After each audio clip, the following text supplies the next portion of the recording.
দ্বিমেরুটির দ্বিমেরু ভ্রামক নির্ণয় করো। তাহলে P equal to Q into 12. Careful about the units. 4 microcoulomb, that is 4 into 10 to the power minus 6 coulomb into distance 12. এটাই 12, এটা L নয়, এটাই 12. 5 millimeter, that is 5 into 10 to the power minus 3 meter. 4 5 20, একটা 0 থাকলো, তার মানে 2 into এটা একটা মাইনাস 2 into 10, নিজেরা একটু ক্যালকুলেট করে নিও, কুলম মিটার। পয়েন্ট দেবে, নাহলে কিন্তু গন্ডগোল হবে। ডিরেকশন যদি বলে, the direction will be from negative charge to the positive charge.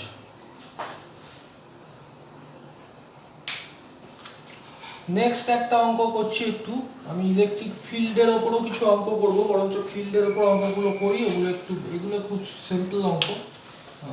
ফিল্ডের ওপর কিছু অঙ্ক দিচ্ছি তোমাদের, সোজা থেকেই শুরু করছি, খুব কঠিন আপাতত দিচ্ছি না।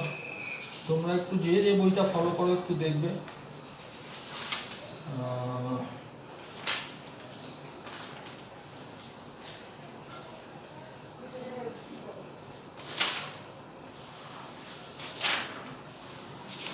জাস্ট একটু ওয়েট করো।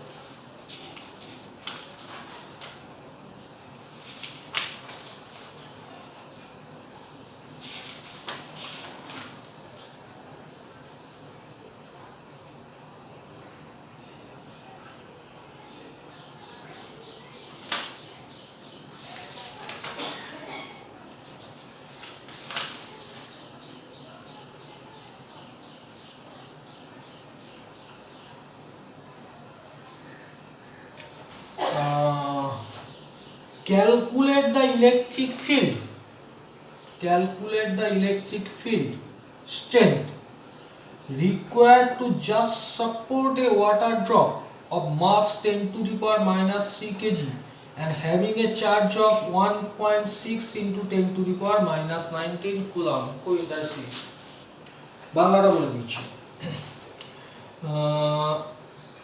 একটা ওয়াটার ড্রপের চার্জ হচ্ছে 1.6 into 10 to the power minus 19 coulomb এবং ভর হচ্ছে 10 to the power minus 3 KG.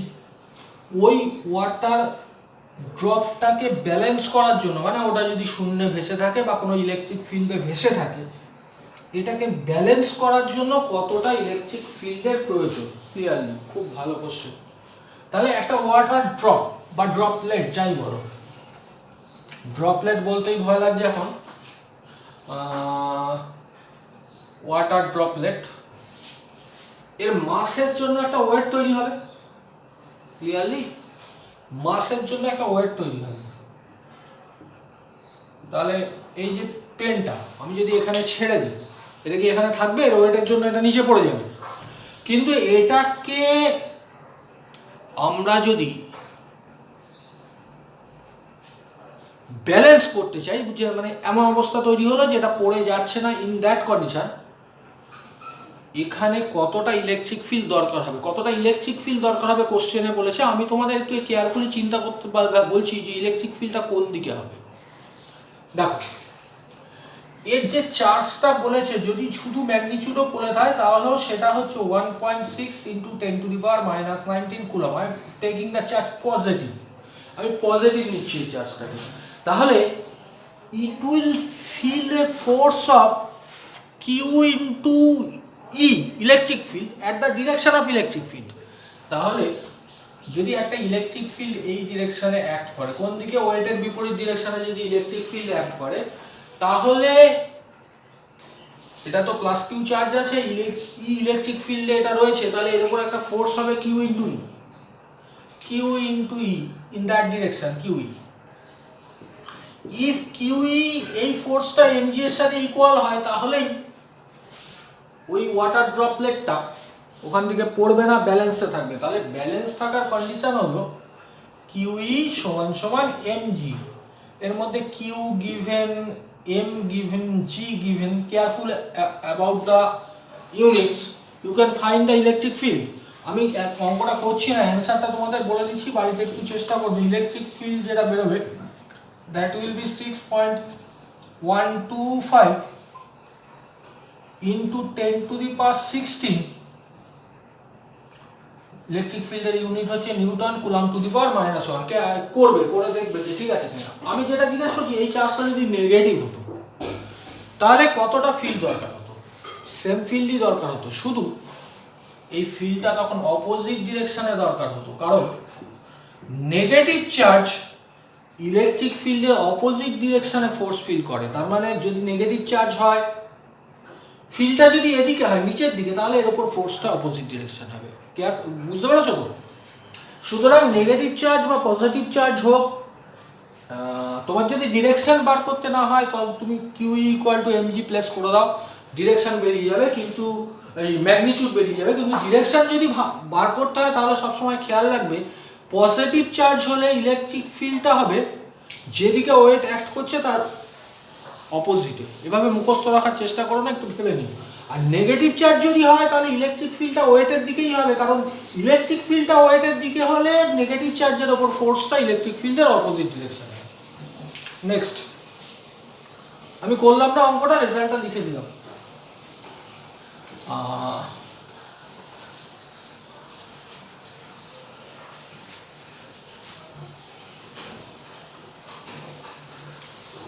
একটু কঠিন অঙ্ক তবু বলছি। এ পেন্ডুলাম অফ মাস 80 মিলিগ্রাম, লিখে নেবে মাস m 80 milligram, carrying a charge of 2 × 10⁻⁻8 coulomb. Charge একটা রয়েছে, আমি পরে বলছি। 2 × 10⁻−18 coulomb at rest in horizontal uniform field 2 × 10⁻⁻⁰ Newton Coulomb to the power -1. Find the tension in the thread of the pendulum and the angle it makes with the vertical. একটু ভাবো, আমি একটু বাংলায় বলি। একটা পেন্ডুলামের বাংলা এই মুহূর্তে মনে পড়ছে না, দোলক, যার মাস হচ্ছে 80 মিলিগ্রাম। তার মানে ববের মাস, এই স্ট্রিংটার তো কোনো মাস থাকে না, ববের মাস হচ্ছে 80 মিলিগ্রাম। ওর একটা চার্জ আছে এত পরিমাণ, 2 × 10⁻⁸ কুলম্ব এই পরিমাণ চার্জ আছে।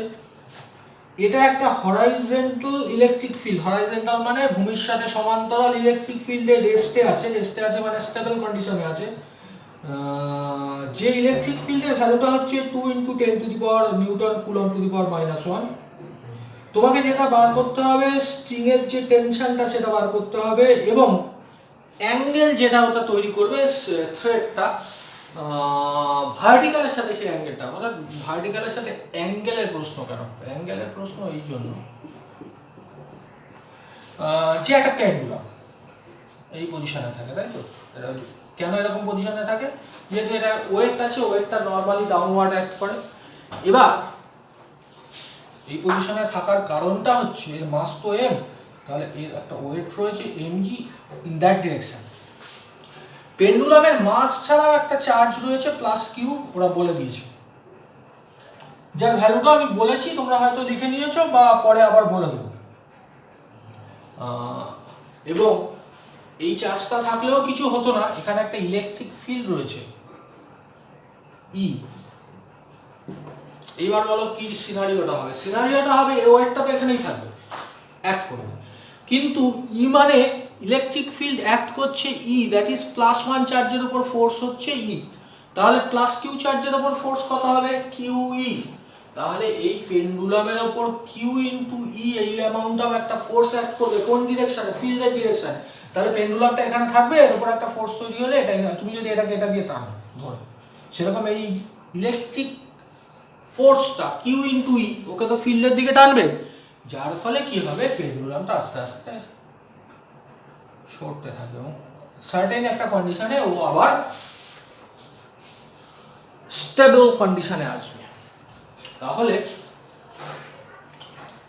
এই কন্ডিশনে যখন এসছে তখন ওর উপর একটা ফোর্স আছে QE, clear. Also the force mg is here. এটা ইনিশিয়াল পজিশনের সাথে একটা থিটা অ্যাঙ্গেল করেছে। There will be a tension in the string T। আগে কি T ছিল না? ইয়েস ছিল। আগে T = mg ছিল স্যার। এবার টিটা এভাবে অ্যাক্ট করছে, you can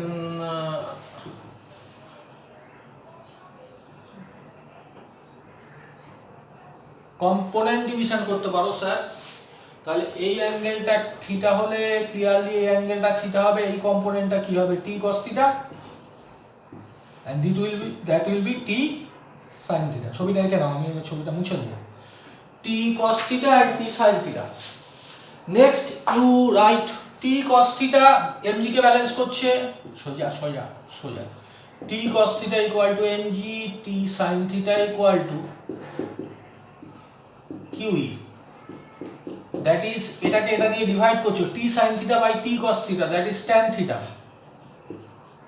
equal to qe by mg। তোমাদের সব ডেটাগুলোই আমি বলেছিলাম, জিটা দেখে নিচ্ছ ওরা আলাদা করে কিছু বলেছে কিনা, না 9.80 ক্যালকুলেট করো, বাকি ভ্যালুগুলো আমি বলেছি আরেকবার বলে দিচ্ছি। কিউ হচ্ছে 2 × 10⁻⁻8 কুলম, আর দরকার হবে ইলেকট্রিক ফিল্ড হচ্ছে 2 × 10⁻N/কুলম, আর এম হচ্ছে মাস হচ্ছে 80 milligram, careful about the units, এটাকে তোমাকে কেজিতে কনভার্ট করতে হবে, আর জি হচ্ছে 9.8। এইটা করলে তুমি যে থিটার ভ্যালুটা পাবে, এটা বসিয়ে ইনভার্স ফাংশন অ্যাপ্লাই করে থিটা ইকুয়াল টু তুমি পাবে 27 ডিগ্রি, আমি ক্যালকুলেট করছি 27 ডিগ্রি। এরপর যে কোনো একটাতে থিটার ভ্যালু বসিয়ে দিলে তুমি টি এর যে ভ্যালুটা পাবে সেটা হচ্ছে 8.81 ইন্টু 10⁻⁻4 নিউটন। ঠিক দেখলাম, বললাম তো, 8.81 ইন্টু 10⁻⁻4 নিউটন। এই উইকে আমি গত উইকে পেরে উঠিনি, এই উইকে পরপর ক্লাস দেবো, অঙ্কগুলো করতে থাকো, ভালো থেকো। এই পর্যন্ত বন্ধ করছি কারণ অনেকটাই হয়ে গেছে।